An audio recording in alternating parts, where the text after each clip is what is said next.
माझ्या मावशीच्या मुलीकडे जातात. हा नरेंद्र महाराजांच्या समोर फोटो समोर फोटो समोर जस्ट बसवलं हा जप करायला, हा हवेत उचलायचं, 3 कोलांट्या उड्या मारायचं भागाला, फेकून द्यायचं मग. त्याच्यानंतर काही ते घरी देवीचं बसवलं, परडी घेतली हातावर मम्मीनं मावशीनं. ओके आता सगळ्या गोष्टी क्लिअर झाल्या. हे काय होतं रे तुम्ही कोलांट्या म्हणजे गावाकडे यायचं पाहिजे का? गावी एवढं झालं असले अंकाळी द्यायचे, चिरकायचे, असले जोरात चिरकायचे, वरच्या गल्लीचे आवाज खालच्या गल्लीला जाऊ, एवढं जोरात आवाज द्यायचे. आणि रात्री 12-1 वाजता. बापरे आता मी करते, तुम्हाला मी बहिणीकडे गेला का व्हिडिओ काढून बघा. काय करते झोपले, नवरा आला, झोपते निवांत झोपते बरं का, काहीच नाही करते, उठते, थांबते जरा. काय काय सांगू, काय झालं, काय नाही दम लागलं असं म्हणते. पण मला माहिती आहे ना ती काय करते. मम्मीला मी त्याला परत दिवशी सांगितले असं करायला सांग अजून. म्हणली काय म्हणू नको तिला, दिसते त्या घरची बघतो म्हणले, आपल्याला काय करायचं नाही. तेव्हापासून आता बी करते तसं. वय किती होतं तेव्हा स्टार्ट झालं होतं? किती वय तिचं? आत्ता 22 वय. आत्ता 22 वय आहे. हा. आणि तेव्हा किती होतं? तेव्हा किती 21-20 हा मग आत्ताचीच गोष्ट आहे, लई दिवस आधीची ना. लई गोष्ट. हे असं कसं आहे नेमकं? तुमच्या घरात प्रॉब्लेम आहे का आधीचा कुठला? देवीचा प्रॉब्लेम होता. हा परडी होती घरात. बर देवीचं मंदिर बांधा म्हणून ते देवी असं सांगायचं माहिती आहे ना आपल्या गावाकडे. अंगात यायचं, हे व्हायचं ते व्हायचं. मग ती बांधलं. आणि आधी देवी कुठं होती? भिंतीमध्ये होती, बाहुली लाकडाची.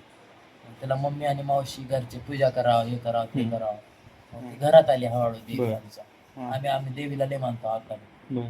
मग ती देवी आम्ही तिथून हलवायचा प्रयत्न करत होतो मंदिरात. मग ती गावकरी हलू द्यायची नाही, जागेत होती. आणि आम्हाला हे त्याच जागेवर बांधायचं होतं मंदिर. आणि त्या मंदिराच्या खाली कितीतरी पिढी एका बाईनं परडी पुरली होती. कितीतरी पिढी आधी. ओके. मग आम्हाला ते खोदावं लागलं तेवढं खाली. तवाचे ते तुकडे निघाले बरं का. तुमच्यासारखा आमचा भाऊ आला, नाही म्हणला काय असलं, म्हणला असतं, म्हणला आणला उशी. ऐका, आणला उशी घरातली, खोटं सांग ना, घरातली उशी आणला, खड्ड्यात टाकला, 10 मिनिट झोपला. 11व्या मिनिटाला अंगाला काटा आल्या होत्या बघा. 11व्या मिनिटाला का नाही हवेत उचलला होता, हवेत. आणि हाताच्या शिरा दोन्ही बी असल्या टप्पू झाली त्या हाताच्या शिरा. असं एवढं खंदत होता खाली तो, अजून स्वतःच हाताने. एवढा ताण होता हाताला आणि खंदत होता खाली. कशासाठी? ती काढायला त्याच्या अंगात आलं नाही अचानक. हवेत उचलला आधी, हवेत उचलून आपटलं खाली. आपटलं, खांदायला चालू केलं. खंदा चालू हाताने. मग कळालं ते. मग हे स्वतः डोळ्याने बघितले तू? आम्ही स्वतः, आमची फाटत होती नवीन सगळं. आमच्या फादरचे सुद्धा ट्रॅक्टर व्हायचे सगळ्याला झालं. मग मम्मीचं आणि मावशीचं एक गुरु असतो देवीचा, त्यांच्याकडे गेलो. त्यांनी सांगितलं असं करावं लागेल. तर आमच्याकडे एकाकडे पैसा नाही. 3 लाख रुपये लागले देवीचं मंदिर बांधायला. ओके. कोल्हापूरून देवी आणली 50,000 रुपयाची, मोठी दगडाची बनवाय टाकलो. पिकअप घेऊन गेलो 10 लोक. तिथं पूजा करून होम करून देवी आणली. देवी आणणं काय सोपं नाही, मूर्ती स्थापना करणं काय जोक नाही. कोल्हापूरून आणली, मंदिर बांधलं. कोणी कळस दिलं, कोणी घंटा दिला, हे केलं ते केलं. मग त्या गुरुला आम्ही केलं सगळं.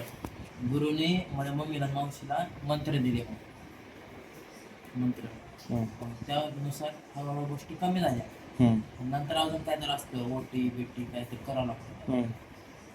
ती हळूहळू गोष्टी कमी झाल्या. आता मम्मीचं मावशीचं आपल्यासारखे पोरग आहे, त्याच्याकडे फिरलं. त्यांना पूजा करायची त्या देवीची. देवीची रोज पूजा करावं, साडी घालावं, सगळं करावं. ती गोष्ट त्या पोराकडे फिरली. त्याच्या अंगात यायला चालू. त्याच्या घरचे घेणार ते म्हणावं. त्याने शेतात गेलं का म्हशीनं, देवीची गाणी ऐकत. एकदा असा गोड झाला, देवीची गाणी असं ऐकत होता, त्याच्या अंगात भरलं. आणि तिथं राडा करावला शेतामध्ये. म्हशी बिशी गेल्या सगळं अंगात आलं. ऑनलाईन करून घेतले सगळे, गेले लोक गावातले. बघतात तर काहीच्या अंगात चालू. मग सगळे गुरु आले, त्याला उचलले, आणले. त्याचा बाप गावात माझी इज्जत घालते म्हणून हाणायला लागला. हा. हाणाय गेला आणि माझ्या अंगाला काटे आला. आता काय सांगा, गेला घरी काय नाही म्हणून. मग त्यानं आवाहन केलं त्याच्या बापाला, तू घराची पावली चढलास तुझे पाय लुळे होणार म्हणला. आणि तो घरात गेल्या गेल्या खाली पडला, गेल्या गेल्या खाली पडला, लुळाच झाला. आला रांगत रांगत आणि पोराच्या पाया पडला, चुकलो म्हणून, आणि नाक घासला तेवढ्या लोकांच्या पुढं. दोघात हाणामारी झाली. हाणामारी एवढी झाली की स्वतःच्या पोरानं त्याचा मान धरून वर उचलला होता, एवढी ताकद त्याच्या अंगात आली. नंतर पाया पडला, चुकलो म्हणला, माफी मागितला सगळ्या गावातले. नंतर मान्य केला की मी पण मंदिर बांधतो महाकालीचं म्हणून. स्वतःच्या घरामध्ये इथं घर, इथं लिंबाचं झाड, लिंबाच्या झाडाखाली महाकालीचं मंदिर बांधलं. आत्ता महाकालीचं मंदिर झालं, स्वतःचं घर झालं, स्वतःचं चांगलं झालं, देवीचं पण चांगलं झालं, सगळ्याचं चांगलं झालं. घर बांधलं मोठं, आता सगळं चांगलं आहे सगळं. पण आम्ही दोन्ही घरचे देवीला मानतो बाबा अजून. आमच्याकडे एक रुपया नव्हता, देवी सोबत होती.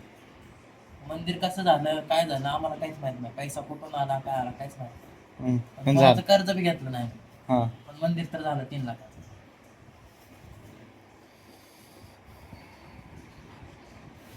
लय डेंजर होतं रे, गोष्टी ऐकायचं म्हणल्यावर तुम्ही गावाकडचं.